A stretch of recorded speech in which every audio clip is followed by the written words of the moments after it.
mic. Let's bring to order the Regional Transportation Commission meeting for Friday, November 17th, and start with a roll call. Hey, Darren Tedford, Here. Devin Reese, Here. Alexis Hill, Here. Ed Lawson, Here. Bill Thomas, Here. Mary Luz Garcia has not shown up yet, Be a little bit late. and Hillary Sheevy, she should be on her way. Adam Spear. Here. Thank you, we have a quorum. Okay. And Bill tells me that the intern Omar has been dying to say the Pledge of Allegiance. Omar, can you lead us in the pledge, please?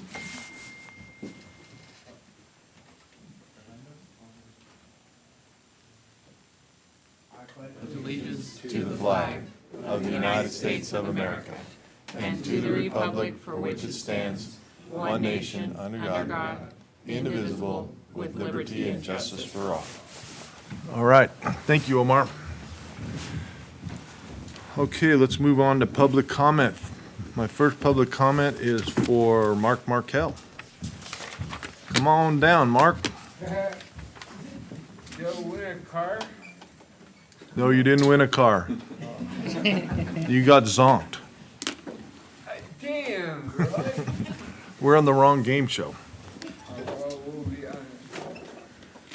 Yeah, I'm sorry.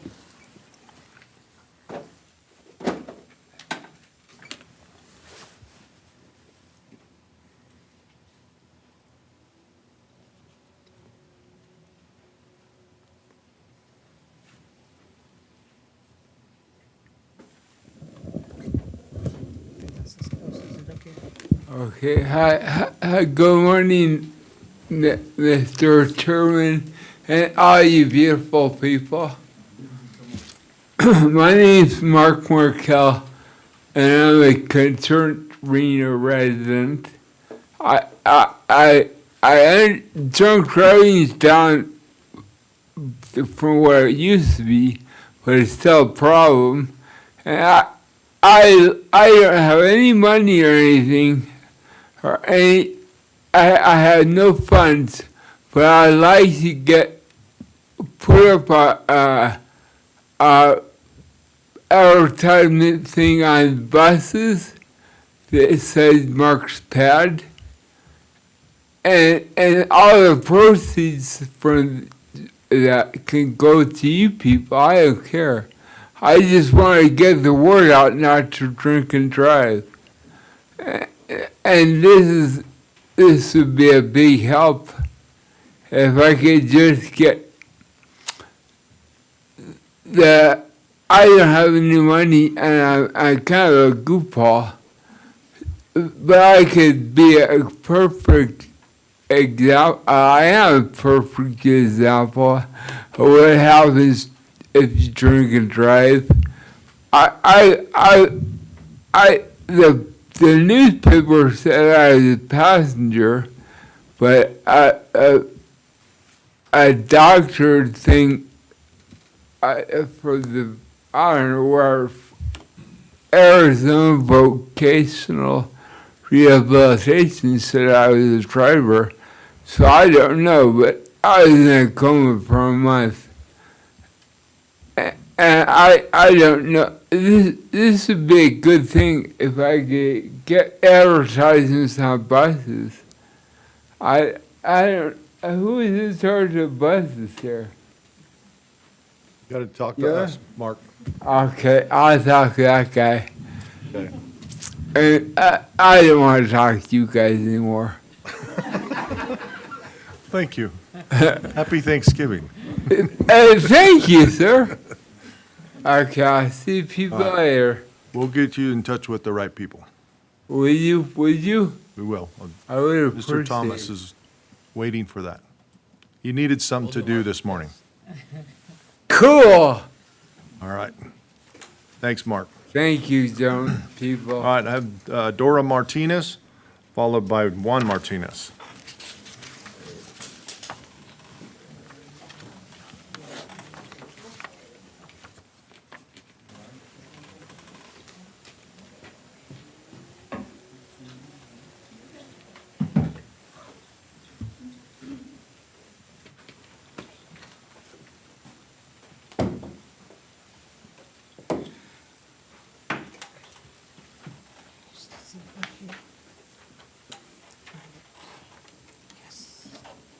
this way? Yes. Oh, okay. Swinging chairs.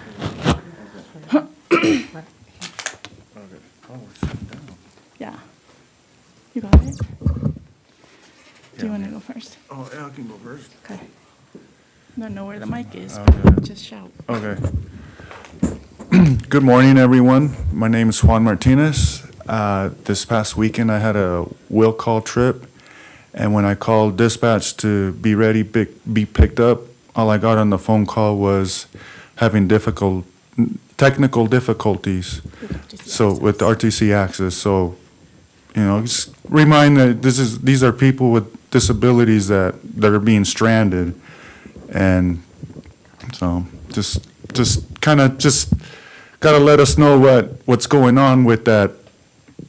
I mean, if you guys are closed and say you're closed, but, you're putting a recording saying it's having technical difficulties, so I don't know what's going on there, so if you could just please do something about that. Thank you. Thank you, Juan. Hi, good morning, everyone. I'm Dora Martinez. I feel weird coming here with no dog. My dog is 9 years old. He retired last week. Good old Sarge. I miss him. Anyways, so some of my issues is with the bus shocks, and I've been bringing this every time with the CMAQ meetings. Some of the old bus are really rough on the shocks, so when we're sitting back in the end of the rear of the bus drivers do go slow. They're very mindful of that, but those speed bumps, no matter how slow they go, it still hurts, and I hear some elderly and disabled folks on a wheelchair, it hurts their back. So if we could do something with maybe the ARPA money or the TIPS funding to improve those shocks, that would be wonderful. Also with when RTC have free trips, free rides for the general public, I would really appreciate if MTM, Petraccio, whoever runs that show, would be active and including the access riders to make them aware that trips are free.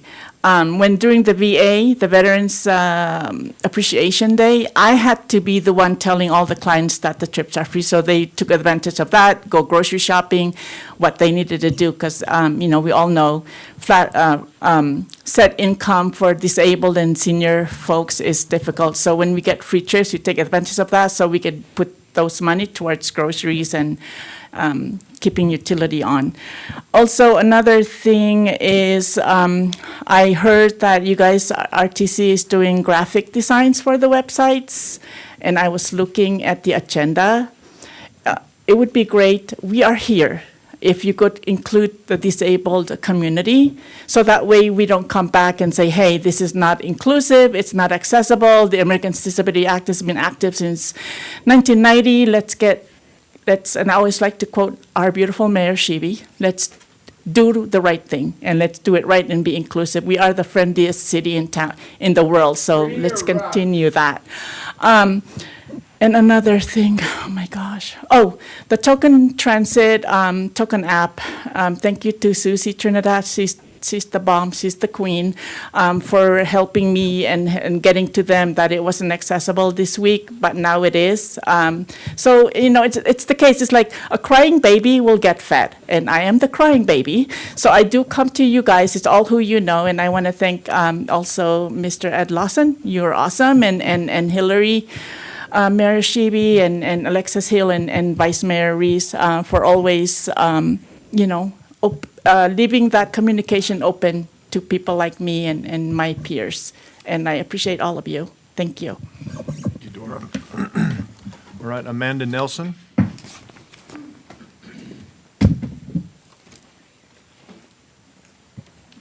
Yeah.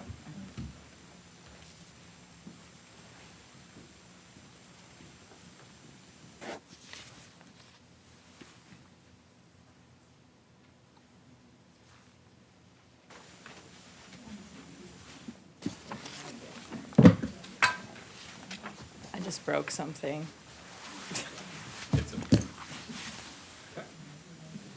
Yeah, come on, your pizza. Hi, my name is Amanda Nelson. I'm back again. So, obviously, I'm a strong supporter of removing the fare boxes from our buses, and I think it would really, help our community. And, it takes a 5-minute Google search to see that violence on the buses, it's escalating, not just here, it's everywhere. And a lot of it has to do with bus fares, drivers trying to enforce the bus fares. And, when I've been screamed at, cussed at, I've had people punch the outside of the buses because of a bus fare. And thankfully, I haven't had any physical violence on myself. It has happened here that we've had drivers injured over it. It happens all over the country. And, it's kind of getting out of hand, and we could do something about that. We could also help drunk drivers getting off the roads, like Mark was talking about drunk drivers. It's, if one person got on a bus instead of in a car and it saved one life, it would be worth it in the end. So the other thing I wanted to talk about was I'm hearing rumors of a route change coming up. I won't mention the route because it is still just a rumor I've heard, and I don't want to cause an uproar. But if routes are changing, I really feel like we should have flyers put out, a lot more notice to the passengers, because a lot of times routes change and the passengers are unaware. And, when the Route 11, the most recent change, where it went up to McCarran and it flipped, a lot of our passengers got on at their regular bus stop and they went to the wrong place. They were late to work. And, if we just maybe had flyers for when you're taking that bus route out, you can let people know, hey, you know what? On January 6th, this route's going to change. This is what it's going to do. That way, it's not a shock. It would really help, because it doesn't fall on everyone else. It falls on the person behind the wheel. And I didn't change the route. I'm just doing my job. But they only see us. So it would really help out. Thank you. Thank you, Amanda. All right, anyone else in the public wishing to speak at this time? All right, with that, we'll move on to approval of the agenda. Mr. Reese. Mr. Mayor, can I please have one item removed from the agenda, which is item 6.2? I understand that'll come back at a later time when it is, the report's complete, but otherwise I'll move to approve with that removal. Okay. Second. I've got a motion and a second. Any further discussion? Seeing none, all those in favor signify by saying aye. Aye. Opposed, motion carries unanimously. Mr. Thomas, did you want to explain the reason why we pulled that item? Yes, thank you, Mr. Chair. Very briefly, I had allowed this item to be placed on the agenda in anticipation of completion of the report, and the report was not finished.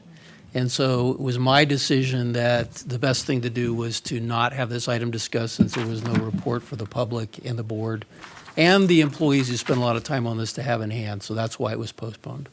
And hopefully we'll have the report completed when we put it back on your agenda. We don't have a date yet, but likely is going to be January, just to make sure we don't have the holidays result in us being in the same place. So that's the reason behind the delay. Okay. And then let the record show that Mayor Luz Garcia showed up at, what time is it? 10:15. Actually, come out your paycheck. All right, consent items. Anyone wishing to pull a consent item? If not, I'm looking for a motion. Mr. Chair, I do have two items to pull. Okay? Items 4.3.1 and 4.3.3. Okay. Anyone else? No items to pull. Happy to second that. Okay, got a motion and a second. Any further discussion? Seeing none, all those in favor signify by saying aye. Aye. Opposed? Motion carries unanimously. All right, let's move on to item 4.3.1. Okay, thank you, Mr. Chair. I don't require a presentation, but I really wanted to ask our staff, and it looks like Mr. Keller is with us. First of all, it's really exciting to see the amount of work being done here on our intersections and the listed improvements. I was sort of wondering, when do we anticipate the work being completed? The list of locations is rather long. I mean, it's really exciting. What's the work plan or proposal for it? Good morning, Chair, members of the board. Dale Keller, Director of Engineering, for the record. The work for the traffic signal modifications 2301 is actually going out the bid right now. So we'll actually anticipate begin construction early spring. It will last throughout the summer, but we'll wrap this project up in 2024. Okay, and I understand the elements include some ADA push buttons, new vehicle detections. I mean, there's a number of different things it includes. If there were a location where I am particularly concerned about as an RTC board member, how do I let you know, or we'll use the word signal to you, that I am interested in a particular location? Is this my opportunity to do that, or is it better done in another forum? So this project came out of our traffic spot program. So we collectively, between RTC, City of Reno, City of Sparks, Washoe County, and all the traffic engineers of the region, get together and talk through traffic issues and operational issues. So that group, that technical group, makes recommendations for what projects get moved forward. That's a great venue to do so. I'm happy to take any comments that you may have here today, but also working with your public works staff, that's the best way to vet these improvements through. I Well, think for me, Mr. Reese, I think that is directed through the executive director. Then Okay. he could do it. I want to get into a deal where you're directing staff where we might have a conflict. It wouldn't be my intention to do that, but the list is there that identifies the number of locations, and it's outstanding. It's a really great thing. There are probably 2 locations that I would like to advocate for, and I want the public to know that I'm advocating for them. One is up near the Reno Ice facility.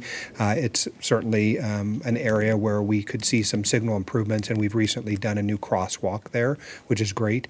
And the other one is one that my colleague at the City of Reno, Vice Mayor Dewar, is really interested in, and it was out there this week working on, and that is an area near Neal Road where there's a charter school that just has some issues that are larger. So those are areas where I would like to see us think about or put into the queue, or however it happens, and I'll sort of direct my comments through our director and to you, so you know that those are areas where I would like to see some improvements. Okay. Anything else on that? Then I'm looking for a motion. Move to approve. Second. Got a motion and a second. Any further discussion? Seeing none, all those in favor signify by saying aye. Aye. Opposed? Motion carries unanimously. 4.3.3.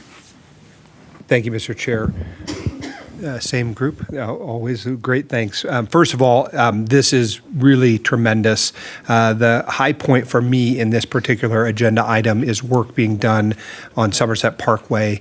It's near Mayan and Del Webb, so an area of town I'm familiar with, having lived in that area for 37 years.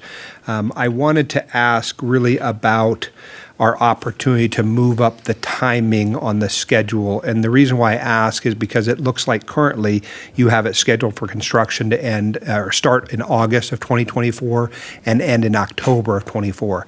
And my own experience in that area leads me to believe that the cold weather tends to set in a bit in October, and I'm hoping that we can maybe move it up to accommodate for that. And so what I would like to see happen is really that it's in like that, I don't know if we could get completion maybe by June, if that's possible. The folks who are looking at this project are outstanding.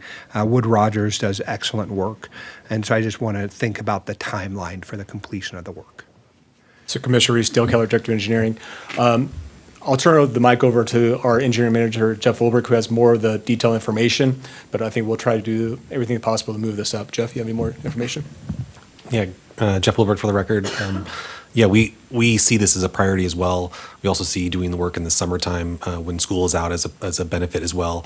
There is a lot of work to do to get to the point of doing construction. So I think we're trying to balance all these conflicting things of getting this done in this construction season, so we deliver those improvements in the timely manner. But I fully appreciate your comments and desire to get that done quickly. And we'll do everything. Part of it we is can. I just assume that the weather creates conditions under which we are not ideal for the type of work that you're intending to do.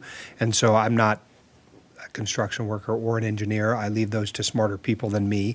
But I just know the area where it is tends to get a strange temperature change around October that is not necessarily in the lower parts of Washoe County and in the valley. So that's my concern. Also, I note in the proposal, it contemplates some HOA meetings, and I think that is also very important. The folks in that neck of the woods, especially as far as HOAs go, are very actively engaged in their community, and so the connection to you all sharing with them what is happening, the timelines under which it will occur, they take a lot of ownership for their for that road in many ways, and not ownership in the sense that you and I know ownership to be, but they are very interested in.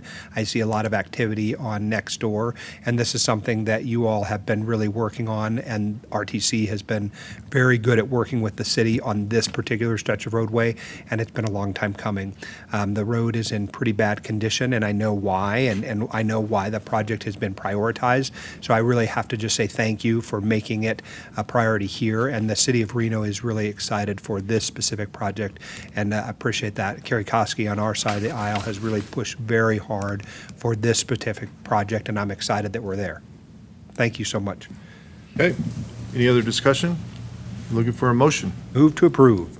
Second. We've got a motion and a second. Any further discussion? Seeing none, all those in favor signify by saying aye. Aye. Opposed, motion carries unanimously. All right, move on to 5.1, public hearing. Conduct a public hearing regarding approval of amendment number 1 and the FFY 23 through 27 Regional Transportation Improvement Plan. Adopt a resolution approving amendment 1 to the FFY 23 through 27 RTIP.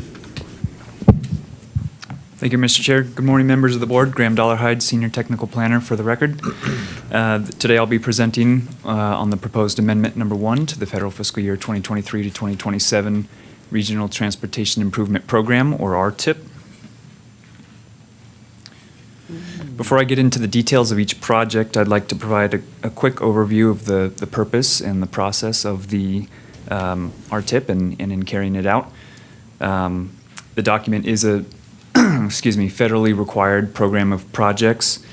Inclusion in the RTIP is one of the steps necessary in making the each project eligible for federal funding. The document represents a prioritized program of scheduled and fiscally constrained transportation improvement projects based on the long-range plan, the Regional Transportation Plan, also known as RTP. Projects in the RTP are prioritized into different timeframes, the short, medium, and long-term horizons.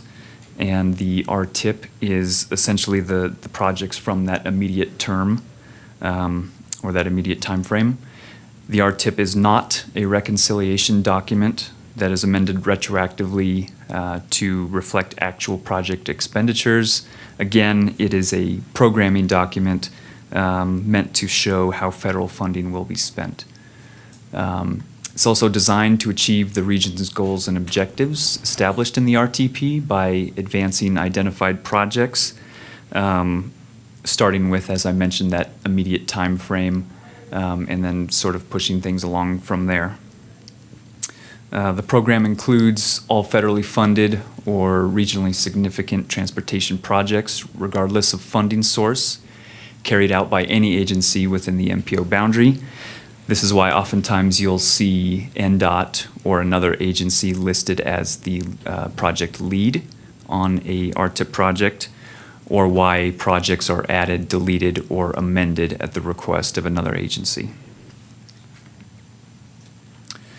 So this graphic is something that we've used in presentations to this board before, but it's a good overview of where the RTIP fits into the overall process. As you can see, it all sort of starts with that long-range regional transportation plan and progresses to the short-range programming document that is the RTIP in that highlighted bubble there. And then from there goes into the more immediate ICAs and annual budget and project implementation. I also wanted to spend a little time going over why a formal action is required today. The the changes or any changes to a project occurring over the course of the RTIP are addressed through either administrative modifications or amendments. Amendments are the major substantive changes and are applicable when certain thresholds are met. A project is only required to meet one of these thresholds in order to sort of trigger that formal amendment. So that can be when a project is added or deleted. There's an increase of more than 25% of the federally funded portion of a project. There are substantial changes to the scope of an existing project, or the change results in an air quality conformity determination. Or finally, if there's a change to the funding source for a project from non-federal to federal. In this case, the proposed amendment triggers two of these, or hits two of these requirements. There is a project to be added and deleted, and then there's a project that exceeds that 25% threshold. And finally, an amendment is a revision that requires public review and comment, a redetermination of fiscal constraint, and may require a conformity determination. So now I'll provide a quick overview of how the proposed amendment addresses the process and the federal requirements I just covered. This federal fiscal year 2023 to 2027 RTIP was originally adopted in August of this year, and a transportation conformity analysis is not required for this particular amendment because the added and removed projects are exempt according to federal regulations, and the changed project has already complied with that requirement, and there are no changes to the scope that would sort of re-trigger that requirement. The public comment period was open from November 7th to 13th, and no comments were received. It was advertised through multiple media outlets, including a Spanish language newspaper. It was presented to the RTC, TAC, and CMAC, and it all culminates in the public hearing and board action here today. All of this was done in accordance with RTC's public participation plan. And I'd also like to point out that the RTC's advisory committees were presented with information on all three projects under this amendment. However, one project was not initially included in their agenda packets due to the timing of availability of information. The TAC went ahead and recommended approval of all three projects. The CMAC was not comfortable with taking action on the project that was not included in advance in their packets, although the information was presented to them. They did have some questions about the project, and unfortunately a representative from NDOT was not available to answer those questions. However, NDOT subsequently provided the information, and that information was emailed out to the committee, and no further questions or comments were received from that time.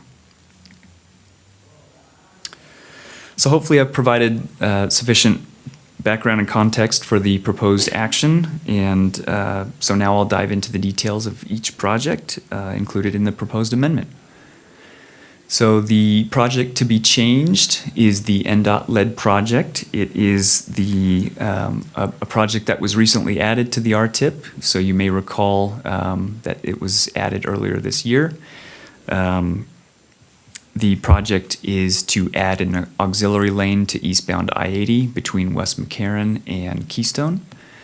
And the proposed change increases the total project funding, exceeding that 25% threshold that I mentioned earlier, as a result of increased quantities, crew augmentations, and related cost increases. The project to be removed is the Washoe County School District Safe Routes to School project.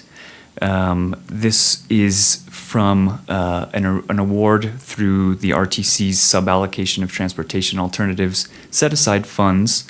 It was originally awarded in 2021, and it was for the purchase of radar feedback signs and RRFBs. The project timeline was initially pushed back due to Washoe County School District working through the local match side of that program, and ultimately Washoe County School District informed RTC staff of its desire to cancel the project and relinquish the funds back to RTC.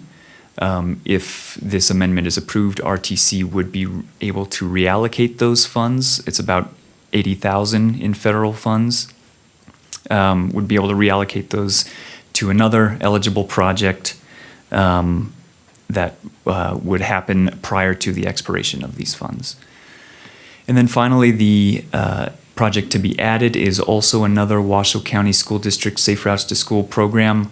This one is awarded through NDOT's share of the Transportation Alternatives Set Aside funding, and is for the education and outreach activities of this program. And this would allow Washoe County School District Safe Routes to School to carry out their FY24 program, which began October 1st. So with that, I'll be happy to take any questions. All right, Thank you. questions from the commission? Mr. Chair. Go ahead. Mr. Dollarhide, thank you so much for the presentation. I understood almost all of it, and so that's a good start. I don't totally understand what happened with the Washoe County Safe Routes to Schools, in part because it sounded like it was the request of the school district to not provide the matching funds, or maybe they were not in a position to do it. And so part of me is frustrated by that, because beacons and flashing signalization are a very big deal in our communities across the region. And so when someone says, hey, there was, I don't know, we'll call it free money for the lack of a better term, but you need to come up with a match to make it roll, and then they say we don't want to do that, I'm worried about that. And part of me thinks that as a board, we should know when someone can't make their match or when that is a possibility, because then we might prioritize differently how we want to spend the money here at this body in the event that we would want to do it to cover a match or something like that. So can you help me understand that? Sure. So there was no, I guess, official reason given by the school district why the desire was to cancel that project. The match wasn't a lot of money, so I don't know that it was necessarily purely a budgetary issue. However, we have historically not provided the match source. RTC is providing the federal share. RTC is awarding that federal share. But has historically not provided the match. How much associated with was the dollar amount? What are we talking about? it was in the area of 5,000 to 6,000. Yeah, see, that's what frustrates me, because each of us have, Cities or- each of the cities or the county, we all have some funds, and maybe we prioritize that signalization or beacon or whatever the project was, or we don't want to have it come back around 4 years from now and be asked for again at that time. So it seems like it's sort of penny wise and pound foolish in my mind. So in the future, I think what I would like, and maybe our director can speak to this, is that the RTC board would be notified when a lack of match funding is really what causes the anticipated removal of a project from it. So then we can evaluate what our position is about that. Because again, each of us as commissioners also has some small modicum of funds each year. And maybe if they had come to me and said, hey, Commissioner Reese, would you take some of the money that you have in your direct discretionary funds and allocate it toward this project? I would have been willing to do that. And again, I don't know the location. It wasn't included in the packet. I don't know what the particulars were, but it seems like an odd thing to lose a safety improvement for our children over that small of a dollar amount. That's really my only bone of contention with the way that it's been rolled out. Yeah, staff is aware that the initial pushback on the timeline of that project was due to a match issue that arose when they tried to execute the agreement with NDOT, because even though the funding was awarded by RTC, NDOT still has to administer that funding. However, no clear definitive reason was given for what was behind the cancellation of the project. That was just the initial delay in the Well, I project appreciate your timeline. answer. Thank you so much for that. Let me turn to my second question, which is, when is the micromobility network to be brought and included in the RTIP? When do we have that scheduled to happen? I know we've taken some affirmative steps on this side. When will that formally happen? So that is currently being proposed for January. Staff is working hard on moving that along now that we have the guidance from City of Reno. We have communicated with the FHWA in ensuring that certain requirements would or would not be required in this regard, which would extend the timeline. So we've been working toward that end, but Outstanding. January is currently projected. Thank you so Yep. much. Appreciate the update. All right, any other questions from the commissioners? Mr. Thomas, go ahead.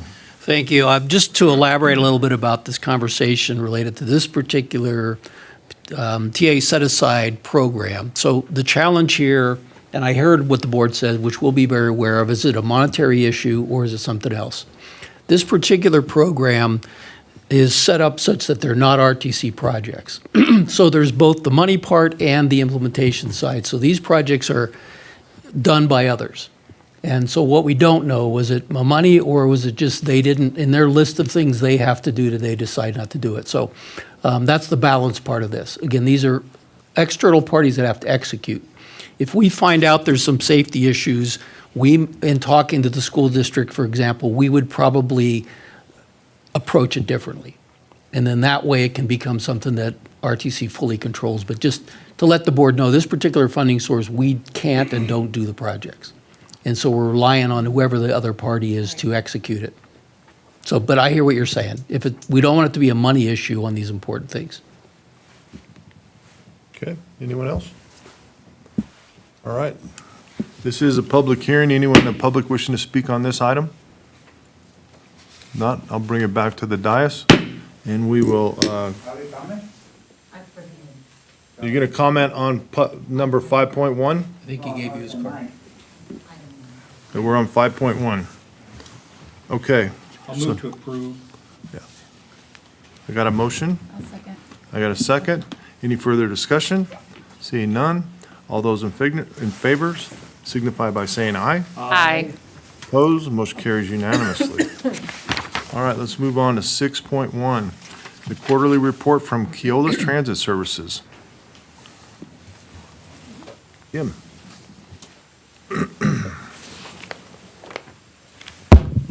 Members of the board, good morning. My name is Jim Gee. I'm the Director of Public Transit for RTC, and it is my privilege this morning to introduce Mr. Don Swain. Don is the new General Manager for Keolis here locally. He comes to us from the Pacific Northwest with 30-plus years of transit management experience, with key experience in developing KPIs, operational day-to-day issues, and labor relations. So he comes with a breadth of experience. He is prepared to deliver great things to Reno.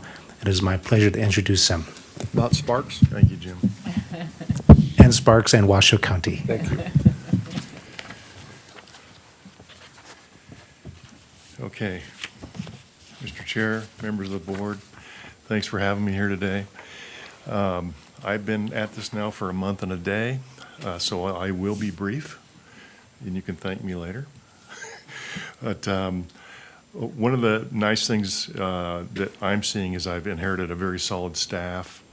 We have a relatively new HR manager who has over 20 years' experience in HR.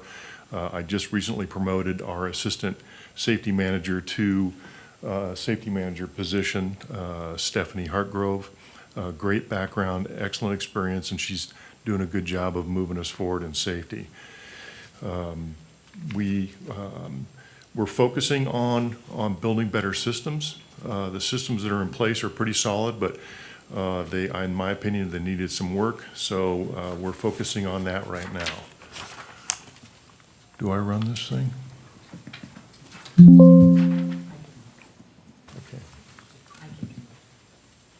Okay. Very briefly, on this slide, I really think it's worth noting, and it's something for you folks to brag about, is that the last note, the greenhouse gas reductions that we can manage is over 1 million pounds in a month. And that's a really an impressive number. And that's really why we're here. We're trying to get folks off the road in their private cars and ride in transit, and that's a huge factor and a good indicator of the success that the RTC is having. I'd also like to thank Councilman Reese for coming by. I was driving my car back up from the Pacific Northwest, so I missed the event, but he was kind enough to bring in a donut truck as a salute to our staff and operators. Very well received, and I probably had 30 people tell me they're the best donuts they ever had, so yeah. Okay, on the next slide, we have really been focusing on getting drivers in, and our completed trips for November is substantially better than it was in October, which I'm really pleased to see.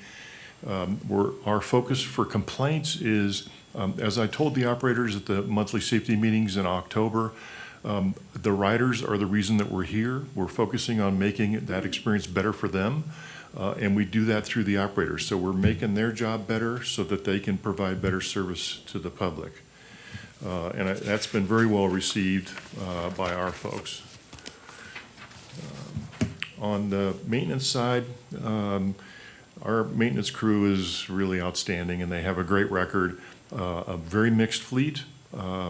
We've got some difficult vehicles to get parts for. A supply chain effort, our issues are still happening in really across the board in the industry, but they're particularly difficult for the electric buses that we have. But we're doing a good job of putting things together, and our guys in the shop are really outstanding. And then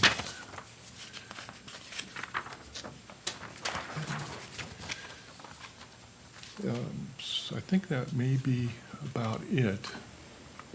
Yeah, that was the maintenance slide. Yeah, so just in a real quick, in general, I've been doing this for a little longer than Jim mentioned. I'm in my 4th decade of service to the industry. It's something that I really enjoy. I've had the good fortune of having projects over the years that brought me to Washoe County with RTC.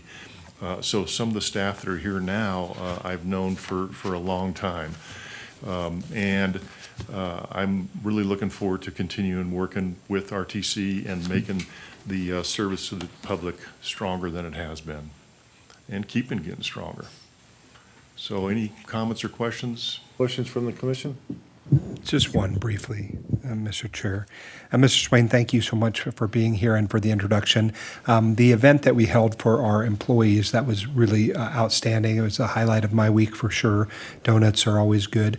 One of the employees, though, had come and really asked, why couldn't we do it at maybe the 4th Street station? And so, of course, I'm interested to think about ways that we can get down there. We had a great turnout, no doubt, but of course, we want to meet drivers where they are, and I don't want some to feel excluded while others get to eat all the good donuts. Right. So perhaps in the spring we'll find a way to get down. It seems to me it would be harder at a station because people are literally in their working hours. They're on and off the buses trying to be on time and all that. Maybe it's the case that we could do some deliveries. I'm happy to pop onto the bus and deliver donuts if that's what it Okay, requires. that's wonderful. But I don't want our employees not to be able to enjoy the small niceties and things. So our employees are the most important thing on that side, and want to make sure they know we value them. Okay, that's great. I appreciate that. We'll figure out a way to make that happen. Okay, anyone else? Okay, thank you. All right, let's move on to 7.1. Mr. Thomas, monthly report. Thank you, Chair Lawson and board members. I wanted to start my presentation this month staying on the transit theme. So I wanted to let you know and the public know that we're looking at some changes to the operations of Centennial Plaza, always looking from the constraints of resources, both money and people, how we can most effectively serve our customers. So we're going to try a new approach at Centennial Plaza. Of our transit centers, this is the one that has the lesser amount of individual contacts with our customer service agencies. So what we're going to plan to do for a trial period is close the live window at this location. And technology has advanced significantly, and foot traffic is light enough that we think installing a phone system that will allow people who come to the facility to have a personal contact, there's not a person sitting at a desk waiting for someone to show up, is a more effective way to provide them with the information if they need it, and acknowledge our resources. So we will be available at the station. There are other employees in the station that are just not customer service, Windows customer service employees. So we'll have physically people there. And we'll work closely with all of our customers regarding access, Washoe County Senior Program, taxi bucks, Lyft, and Uber vouchers. So I want to assure the board people will get the same level of service. It's just going to be done differently. Like I said, this is a 6-month trial. We'll see how it goes. If we find out that it doesn't achieve our objectives in meeting equal to or better service, then obviously we'll adjust. If it does, then it opens the door for how the future might look in terms of providing this service, which, as you can imagine, is evolving like everything in our society. And again, we just want to be real effective and efficient on how we provide the service, knowing full well that at the end of the day, the riders are why we're here. So whatever we do will be sensitive to the service to the individuals. But again, I just wanted to let you know we're trying that. And certainly if you hear anything, let me know, because the feedback's going to be helpful for us deciding whether this is the right choice for this particular situation or moving forward. On another bus-related note, RTC is holding our annual Stuff a Bus holiday food drive to help our neighbors in need. This year's event is December 7th from 10 in the morning to 4 p.m. in the afternoon. We'll park a bus at Sam's Club on Kitsky Lane to collect non-perishable food items. We'll take the bus then to KTVN's Share Your Christmas Food Drive the next day to drop off the food. All of it will go to the Food Bank of Northern Nevada, and we're hoping for another great year, as we've seen in the past, of participation by the community in this very important community event.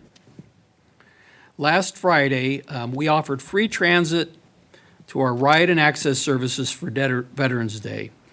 We felt this is a great way for us to honor, and I know the board has given us direction to do this, veterans, their families, and passengers. We also think it's a potential great opportunity to introduce new customers who haven't ridden on the bus before, so it's got a twofold purpose. We always encourage people to use public transit, and we're always open to ideas and suggestions how to expand our service to people in the community.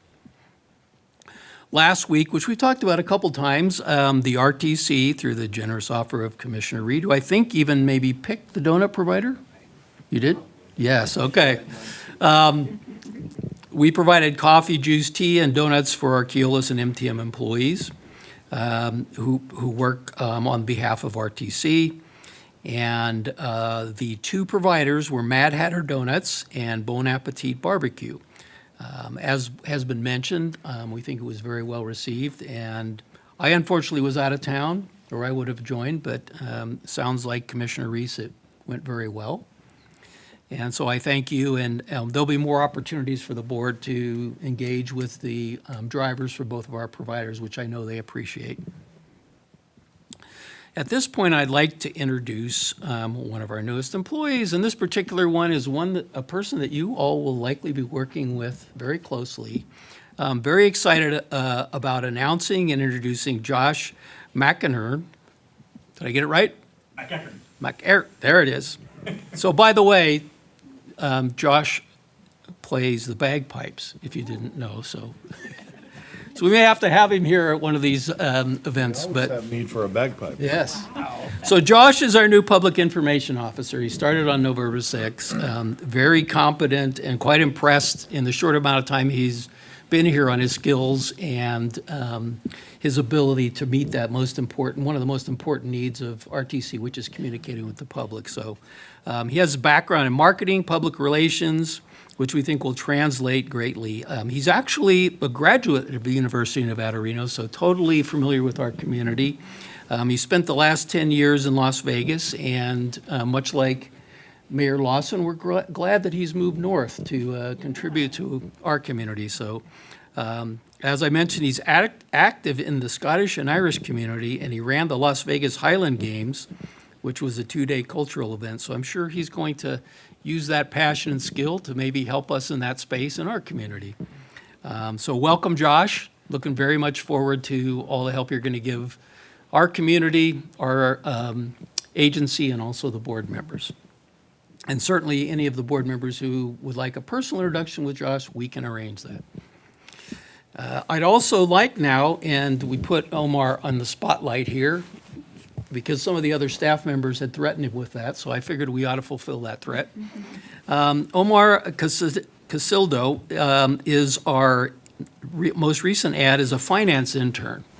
And he's a senior at the University of Nevada and will graduate next month with a degree in finance. He's looking for forward to a career in risk management. And I can tell you from his brief time here, our finance department has been very impressed with his skill set and his dedication. So we're very happy to have you, Omar. If you want to raise your hand and let the board know, which they know because I saw you do the Pledge of Allegiance. So thank you for joining us, and we hope that you can enjoy your 6 months with us, and I'm certainly will be gaining a lot of benefit from his time with us. Some of you may have also already met Amy Blockley. Amy's our temporary receptionist who started on October 16th.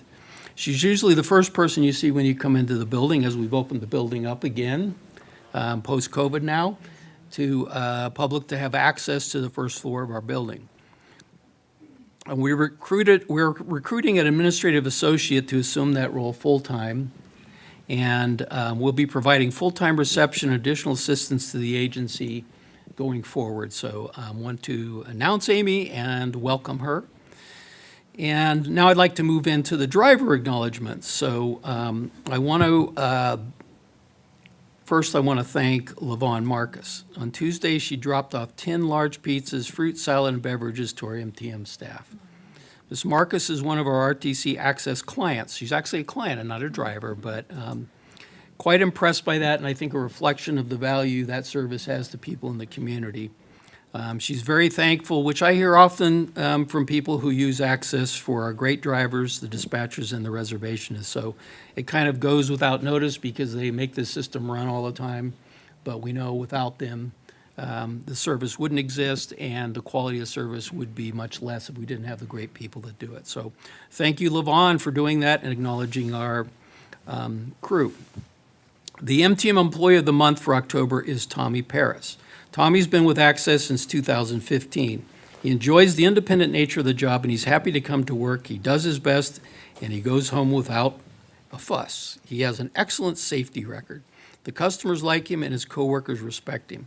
Tommy's a Navy veteran who served as a submariner, and we thank him for his service here and appreciate his dedicated and valuable contributions to our Access program.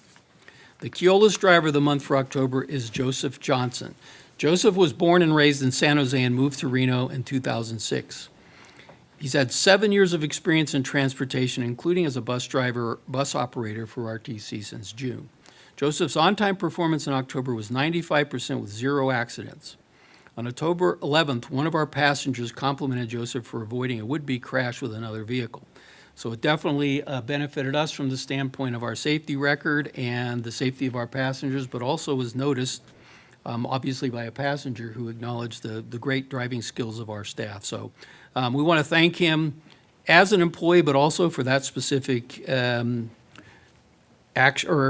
activity that he did to assure the safety of our drivers. So in a personal note, Joseph enjoys taking care of his 2 fur babies, Bella and Chewy. So that concludes my presentation for today's meeting. And then I don't see Paul. Are you giving Paul's presentation? I am. All right. Paul is out sick today, so I'm going to do his presentation. This is probably something most of you know, but I do want to announce it because it is meaningful to us because so much of our activities are associated with the federal government. But it looks like Congress has avoided a shutdown, and a continuing resolution to extend the current levels of spending for several measures, including transportation, housing, and urban development, has been achieved through January 19th. So we should be good until then, and I hope everything will be resolved by then. The CR also extends 8 other programs until February 2nd. So just wanted to share that. If you hadn't read about that or seen it on social media, that's an important thing in terms of our world that I wanted to share with all of you. The FTA is considering a new rule that would set minimum rest standards for transit workers. The goal is to reduce the overall number of fatigue-related safety incidents. The agency is seeking public input to better understand current practice and the costs and benefits of a rule change. Obviously, any change that comes out through FTA will have an impact on us, and so we're watching that very closely to understand how it might affect our ability to provide our important transit service. Just by way of additional information, we've been in contact with Senator Cortez Masto's office regarding affordable housing, an issue obviously not directly in our wheelhouse, but one that is very much related to our public transit service. One of the things that's being looked to is the potential of converting properties owned by transit agencies into residential units. In addition, there's conversations about allowing acquisition, rehabilitation of vacant commercial buildings to residential. So this might be a great opportunity for us, along with our regional partners, to address, which is obviously a very important social issue in our community. I know we're a little bit different. We probably have more empty old casinos and motels than we do office buildings, but essentially it's the same thing. How can we repurpose those buildings to meet the needs? So the shining light, I guess, is that there's effort at the federal level. What comes of that, we will, of course, share with the board as that moves forward. So that concludes the federal report. Thank you. Now we'll move on to the NDOT report. Darren. Good morning. Thank you for having me today. I'm happy to present the report, have a little bonus content for future major projects for the area. So, let's see.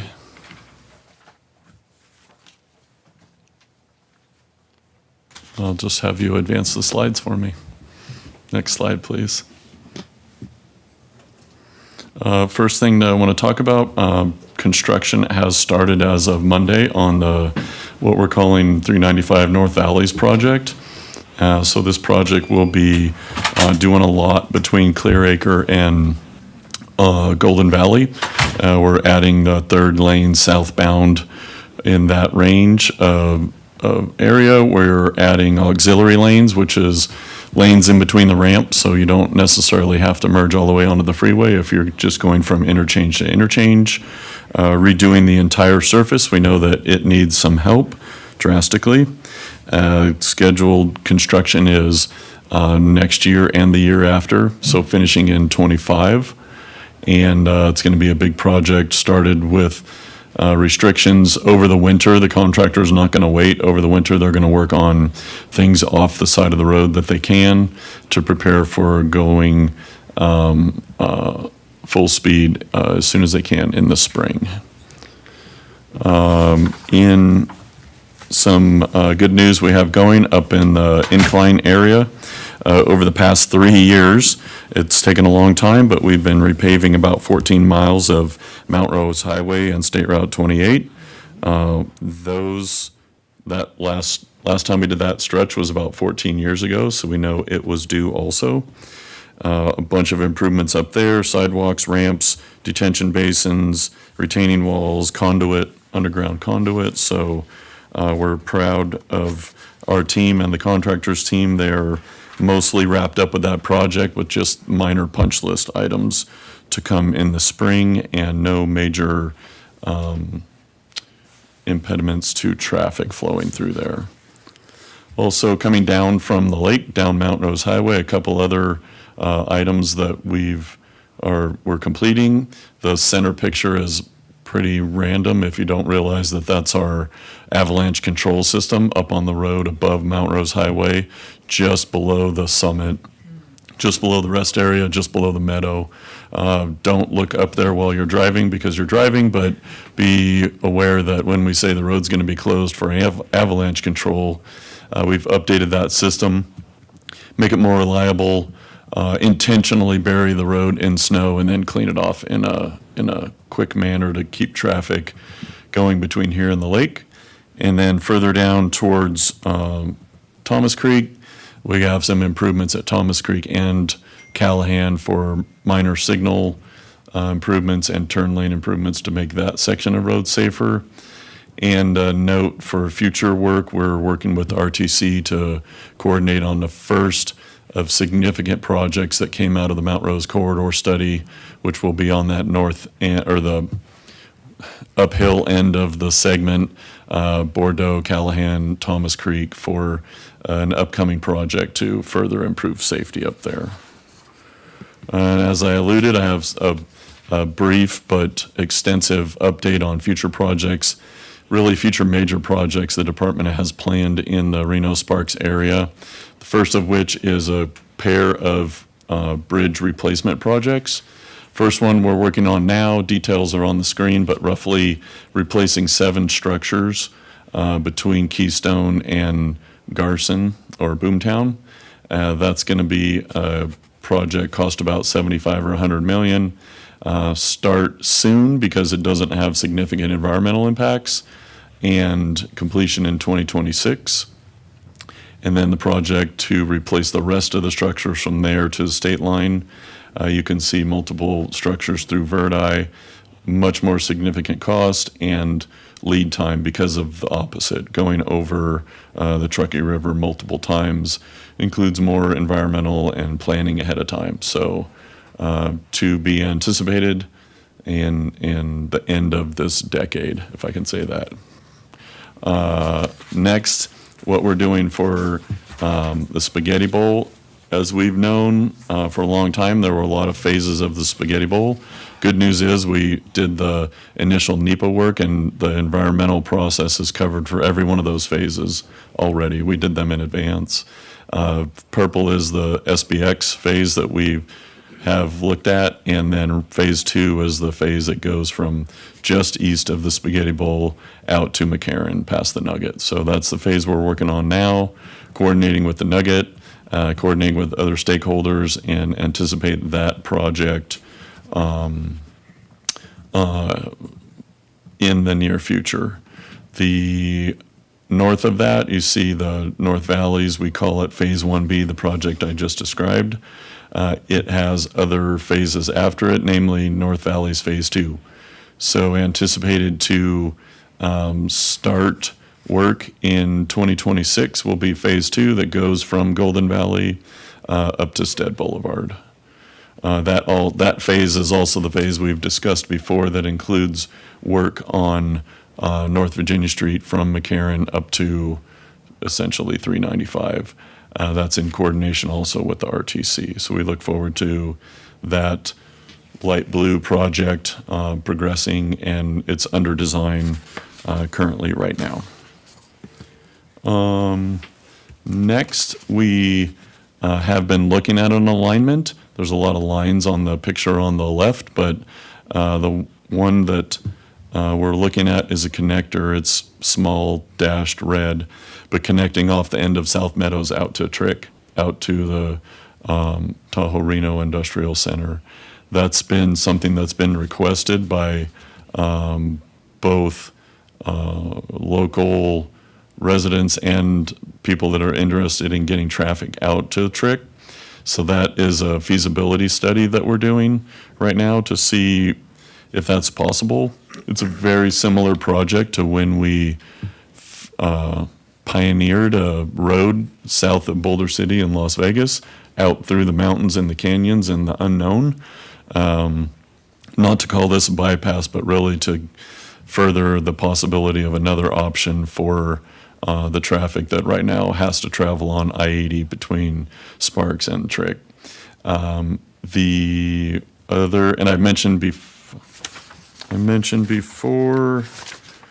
that we are also in the process of doing the NEPA study to widen I-80 between Sparks and the Industrial Center. This is another option, and I know we've talked to City of Sparks before about their options up from the north down to the bullseye that is the end of USA Parkway and the intersection of I-80. So that's another part of what we're doing in the community to try to make it easier to get out to where a lot of people go to work right now. And the last specific update I have is Pyramid Highway project. So this is the one that's underway. And just really an update, that project's underway. If you go that way, you know that project's underway due to traffic control. We appreciate everybody's patience with the traffic control that's necessary to create this future cross-section that you're looking at on the screen with widened extra lanes, bike lanes, multimodal, shared use path, making it safer for everybody in that area and accommodating the growing community on the north side of Sparks. I would pause to say if the commission would like to ask questions about any of these now, or I have 3 more topics and 8 more slides, but I'm happy to take questions either way. Questions? And that's fine. If you think of something by the end, we're happy to answer them. In any time you need more details on those projects, just let us know. Just a quick update. We kept the commission updated on the department's efforts to do a survey up at Lake Tahoe. This particular survey was in relation to our exploration of the idea to actually reduce lanes up there from 4 to 3 in certain locations in an effort to improve safety. So we put out a survey. We got a lot of great responses, notified basically by all means possible, and for that reason got a lot of good responses. The responses we heard included the idea that about 70% of the respondents lived in this area on the right, the yellow, orange, and red, which is good. That's also the study area. Also, the responses included about 80% of the respondents, whether they live in this area or not, about 80% travel through that stretch of road either daily or weekly. So that was, I think we got good responses, good pertinent responses to the survey. There was also an interesting feedback with a pretty good spread on our question to how safe do you feel traveling through the corridor? You can see a pretty good distribution on the feeling of safety there. And the specific intent of the survey was feedback on either a trial period for reduction of lanes or permanent reduction of lanes if the trial period seemed to be successful. And so you can see what looks like a made-up pie chart, but it's not. It's the actual results with pretty even distribution, like as close as you could get to a third each on being in favor, being opposed to, or possibly being in favor of roadway restriction. The idea of this survey was just to make sure we were hearing from the whole community.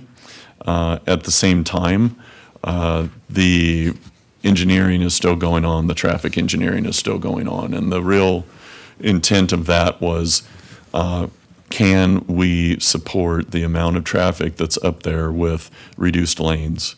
And the idea is not really going from 2 lanes to 1 lane. It's really going from 2 lanes in one direction to 1 with the option of the center 2-way left turn lane. And the reason I mention that is a lot of the crashes that happen up there are due to people stopped in the fast lane trying to make a left turn off of the highway, or coming from off of the highway and turning onto the highway into the fast lane, which they should. So that was the real challenge. Is we know that there could be a safety improvement, but what does the traffic numbers tell us? We talked about the trial section. There was opposition, there was support. In the meantime, we had informal trial sections, also known as construction. We do that, right, occasionally, and even in an emergency situation. So when we wouldn't let a contractor close a lane in each direction on Highway 50 at the lake over Labor Day, because why would we?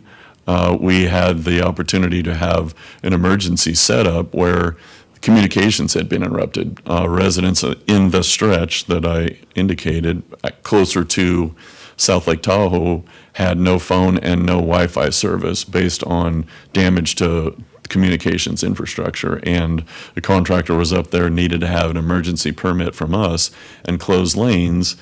And as I said, an informal lane reduction study occurred and traffic was significantly backed up. We also had construction at Warrior Way for installation of the signal. Traffic was backed up, maybe not as significantly, but based on those informal lane reduction studies and the traffic that we know is there, including peak weekend traffic, the department has determined that it's not reasonable to maintain the traffic that we have in one lane in each direction. So we're not going to pursue that specific safety improvement measure. We are going to continue the corridor study. That's what we've been doing this whole time. And we're going to rely on other safety improvement possibilities. And we talk about these all the time. We know they exist, but more enforcement to reduce speeds, to reduce crashes and severity of crashes. That's not entirely in our control, but it is when we tell the governor that we need that, and the governor knows people. So we are working with our law enforcement partners to emphasize the need for that further enforcement, talking about putting more signals at these crash locations if they are at approaches, not just geometrics of the road, but if they're at approaches and they are recurring, we could look at signals. We've done speed feedback signs temporarily. They're going to be removed for snow removal, but they're going to come back when we start this preservation contract that's going to start in the spring. So we'll have more speed feedback signs because we did see coming down the hill from Glenbrook or from Spooner down to Glenbrook, and people haven't reduced their speed yet. We put a temporary speed feedback sign there and personal observation of people slowing down because the sign reminds them how fast they're going if they haven't noticed. So we're going to pursue that. Turn lanes at intersections with or without signals, where we know that keeping 4 lanes and adding a turn lane, in some cases we could possibly do it within our right-of-way. We're going to look at those where they're needed. If we have to take right-of-way, it takes longer, but it's still important. We're going to pursue turn lanes at locations where we need to get turning traffic out of the main flow of Highway 50. So we're going to continue to pursue all of the safety improvements we can up there that are realistic with the amount of traffic that we have up there. And so just to follow up on that, the corridor study that has been going on, we're going to finalize the report, include all of the survey results, including about 3,000 comments that came in, incorporate that into the final report, put out a draft report in December. It'll have a public review period, like we know is required and valuable. And then in January, basically finalize that report. Again, that report will have recommendations. A few of those will be incorporated into the preservation project we intend up there over starting in the spring and taking 2 years of construction. And then future widenings, signals, signing, striping, whatever the case might be that we can't do in the preservation project, we'll incorporate into future projects up there. And just 2 more things, a couple of public meetings. We mentioned these before, but this one for the project I mentioned, I-80 east of Sparks, for widening out there and for traffic and safety needs. That's an ongoing topic for the whole community, and this virtual meeting is ongoing virtual.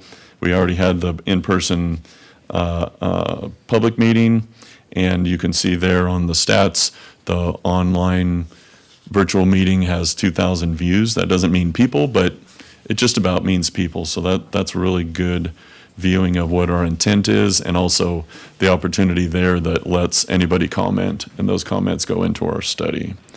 You can see the website there if anybody else is interested in viewing and commenting. And I skipped one. This is 395 south. It's interesting how Douglas County is almost the same shape as the state, but that's only Douglas County on my image, and 395 going through Douglas County, roughly from the south end of Carson City down to the state line. Again, 2 public meetings were held in person and a virtual, and we've had really good feedback and reception to those in-person meetings, information that goes into how we will plan on developing 395 through Douglas County. And now, that is the end of my report. I'm happy to answer any questions. Questions from the commission? Alexis. Thank you. Thank you. Wow. NDOT is doing so much. I am really impressed. I'm just curious on the Verdi slide, are any of these on-ramps or are these just the bridges? So the bridges will be replaced. Right. If, typically, we're not widening the bridges, because that would be a different impact and NEPA requirement. They're just aging bridges that need replaced.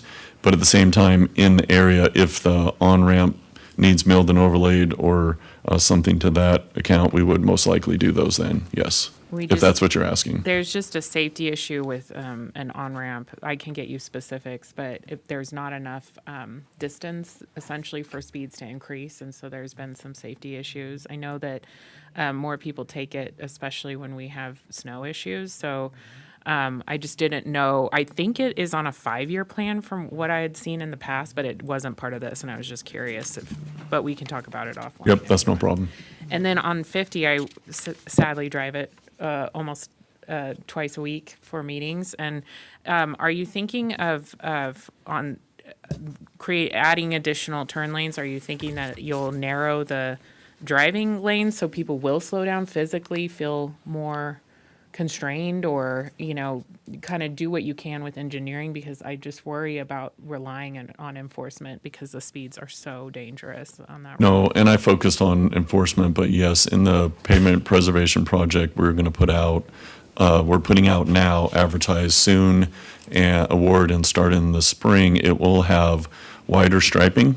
Okay. So that's interesting. We only typically use wider striping on higher volume routes, but the idea that we're going to put out 6-inch striping instead of 4, that's typical for that, to make the striping both more significant to the traveling public and give a feel for squeezing the lanes. Yes, so there's going to be a squeeze, and it's psychological. Like, it's not a secret, right, that I shouldn't tell, and then people will know. It's psychological. It makes you feel like you don't have as much room. You're not comfortable as going as fast. We're going to do that. We're going to put the rumble strip back in the center so that cars don't make their way across the center line without knowing it. And that is all included in the preservation project coming up. Great. Thank you for that. Thank you. Anyone else? I like the rumble strip idea. Yeah. Riding my motorcycle up there, I had a guy full wheel over the line. That's pretty scary. Okay, let's move to commissioner announcements and updates. Yeah. Seal. Okay, thank you. I just wanted to give some shout outs to Director Thomas and the team.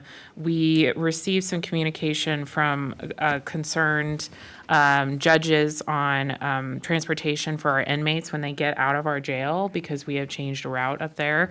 And the team has been amazing in response, and I just really appreciate that. And thank you for taking those concerns in our inmates who need to continue on with their lives so seriously. I really appreciate that.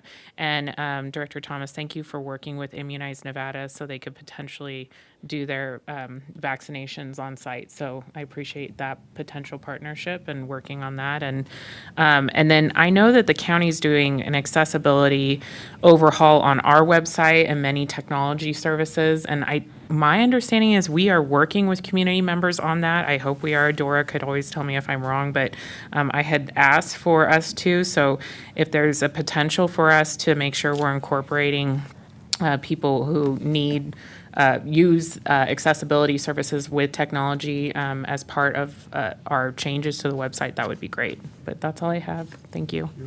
Ms. Garcia, you got anything? Okay, let's move on to public comment then. Amanda Nelson, followed by Carlos Elizondo.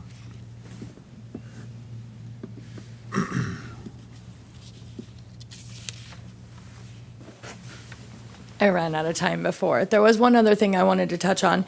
So this last Friday, the Veterans Day observed, I came in for overtime. I drove a route that I normally drive, the Route 18.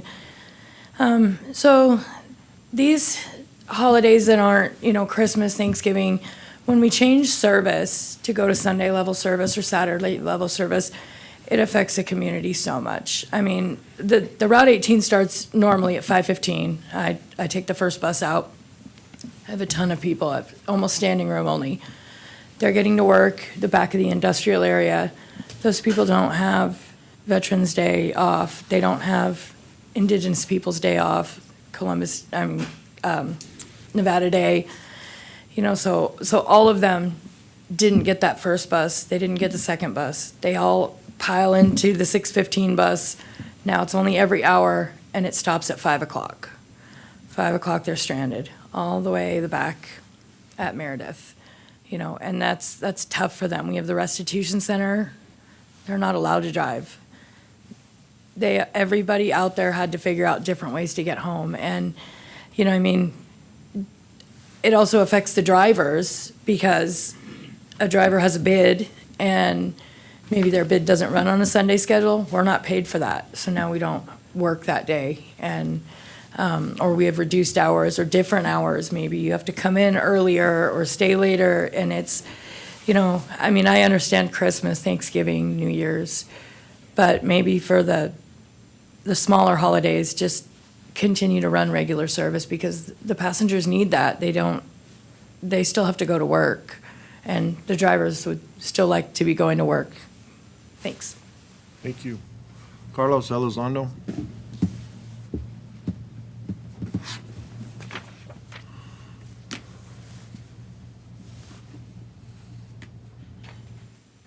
Hello, my name is Carlos Elizondo.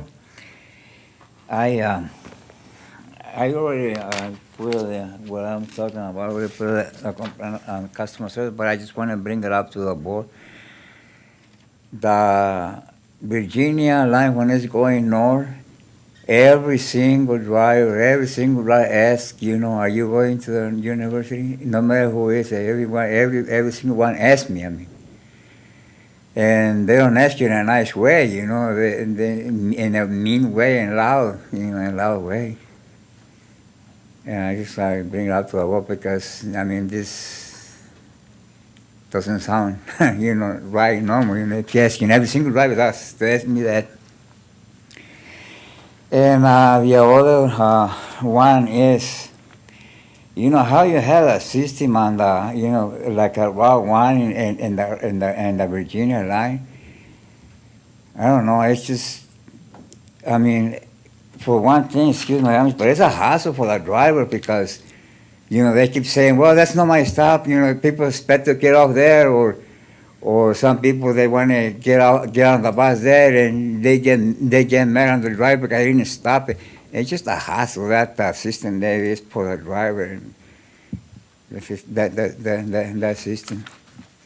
And the other thing that I want to bring it up is that, the token tracing scanner is a hassle too. Most of the time, you have to hassle with to make a scan, when you pay with your phone. Most of the times, because every time I see somebody get on, does that, I had it, but I stopped because, the whole month it was a headache, a hassle. You name it. And the other thing that you wanted to bring it up, they keep breaking those shelters, those glasses on the shelter, rubber shelter. You haven't thought about, something different, so just replacing and pay expenses, thought about it. That's what I was thinking about. I always seen that break because I live right there, just south of Virginia. I live pretty close, and that's my first bus I take, the first bus when I take the bus. Yeah, and I see them all the time broken. You haven't thought about, something different material, that don't break. Okay, that's it, and thank you for having me. All right, thank you. Anyone else in the public wishing to speak at this time? See none, I'll bring it back to the dais, and we are adjourned. Great meeting. We're gonna make 34 minutes.